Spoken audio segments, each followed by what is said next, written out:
ಕರ್ನಾಟಕ ರಾಜ್ಯದ ಸಮಸ್ತ ಸರ್ಕಾರಿ ನೌಕರರಿಗೆ ಇಂದು ನಡೆದಂತ ರಾಜ್ಯ ಸರ್ಕಾರದ ಸಚಿವ ಸಂಪುಟ ಸಭೆಯ ಮಾಹಿತಿಗಳನ್ನು ತಮ್ಮೊಟ್ಟಿಗೆ ಹಂಚಿಕೊಳ್ಳಿಕ್ಕೆ ಬಯಸ್ತೇನೆ. ಬಲ್ಲ ಮೂಲಗಳು ಮತ್ತು ಕೆಲವರು ಹೇಳಿರುವಂಥ ಮಾಹಿತಿಗಳ ಪ್ರಕಾರ ಇಂದು ನಡೆದಂಥ ಸಚಿವ ಸಂಪುಟ ಸಭೆಯಲ್ಲಿ ರಾಜ್ಯ 7ನೇ ವೇತನ ಆಯೋಗ ಶಿಫಾರಸು ಮಾಡಿರುವಂಥ 27.50% ವೇತನ ನಿಗದಿಗೆ ರಾಜ್ಯ ಸರ್ಕಾರ ಅನುಮೋದನೆ ನೀಡಿದೆ ಎಂಬತಕ್ಕಂಥ ಮಾಹಿತಿ ಸಿಕ್ಕಿದೆ. ಹಾಗೆಯೇ 1/7/2022ರಿಂದ ಕಾಲ್ಪನಿಕವಾಗಿ ವೇತನವನ್ನು ನಿಗದಿಪಡಿಸಲು ಸಹ ಇಂದಿನ ಸಚಿವ ಸಂಪುಟ ಅನುಮೋದನೆ ನೀಡಿದೆ ಎಂಬತಕ್ಕಂಥ ಮಾಹಿತಿ ಸಿಕ್ಕಿದೆ. ಹಾಗೂ 1/4/24ರ ಬದಲಾಗಿ ಆರ್ಥಿಕ ಸೌಲಭ್ಯವನ್ನು 1/8/24ರಿಂದ ಜಾರಿಗೆ ಬರುವಂತೆ ಆರ್ಥಿಕ ಸೌಲಭ್ಯವನ್ನು ನೀಡಲು ಸಹ ಇಂದಿನ ಸಚಿವ ಸಂಪುಟ ಅನುಮೋದನೆ ನೀಡುವಂಥ ಮಾಹಿತಿ ಕೂಡ ನಮಗೆ ಸಿಕ್ಕಿರುವಂಥ ವಿಚಾರ.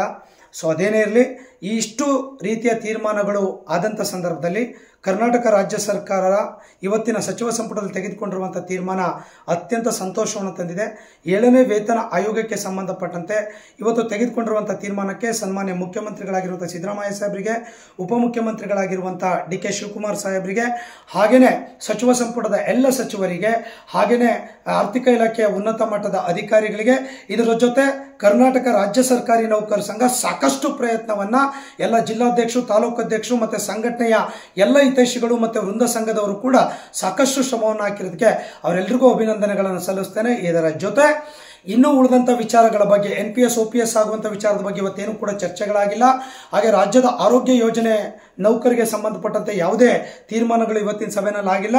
ಈ ಎಲ್ಲ ವಿಷಯಗಳಿಗೆ ಸಂಬಂಧಪಟ್ಟಂತೆ 23ನೇ ತಾರೀಕು ರಾಜ್ಯದ ಸರ್ಕಾರಿ ನೌಕರರ ಎಲ್ಲ ವೃಂದ ಸಂಘಗಳ ಮತ್ತು ರಾಜ್ಯ ಕ್ಯಾಡರ್ ಅಸೋಸಿಯೇಷನ್ ಜೊತೆಗೆ ಎಕ್ಸಿಕ್ಯೂಟಿವ್ ಕಮಿಟಿ ಮೀಟಿಂಗ್ ಕೂಡ ನಾವು ಕರೆದಿದ್ದೇವೆ.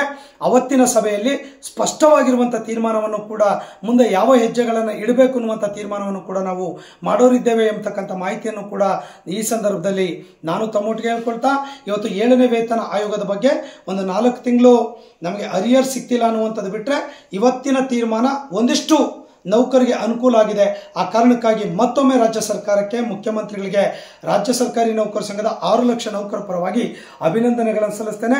ಮುಂದಿನ ತೀರ್ಮಾನಗಳನ್ನು 23ನೇ ತಾರೀಕು ನಿಮ್ಮೊಟ್ಟಿಗೆ ಎಲ್ಲರ ಜೊತೆ ಕೂತ್ಕೊಂಡು ಚರ್ಚೆಗಳನ್ನು ಮಾಡಿ ಮುಂದೆ ಏನು ನಿರ್ಧಾರಗಳನ್ನು NPS ಬಗ್ಗೆ ಇರ್ಬೋದು, ಆರೋಗ್ಯ ಯೋಜನೆ ಬಗ್ಗೆ ಮುಂದೊಳ್ಳೆ ತೀರ್ಮಾನಗಳನ್ನು ನಾವು ತೆಗೆದುಕೊಳ್ಳಬೇಕಾಗ್ತದೆ ಅಂತಕ್ಕಂಥ ಅಂಶವನ್ನು ತಮ್ಮೊಟ್ಟಿಗೆ ಹಂಚಿಕೊಳ್ತಾ ಇವತ್ತಿನ ಸಚಿವ ಸಂಪುಟದ ನಿರ್ಧಾರಕ್ಕೆ ನಾನು ಮತ್ತೊಮ್ಮೆ ತಮಗೆ ಧನ್ಯವಾದಗಳನ್ನು ಸಲ್ಲಿಸ್ತೇನೆ. ನಮಸ್ಕಾರ.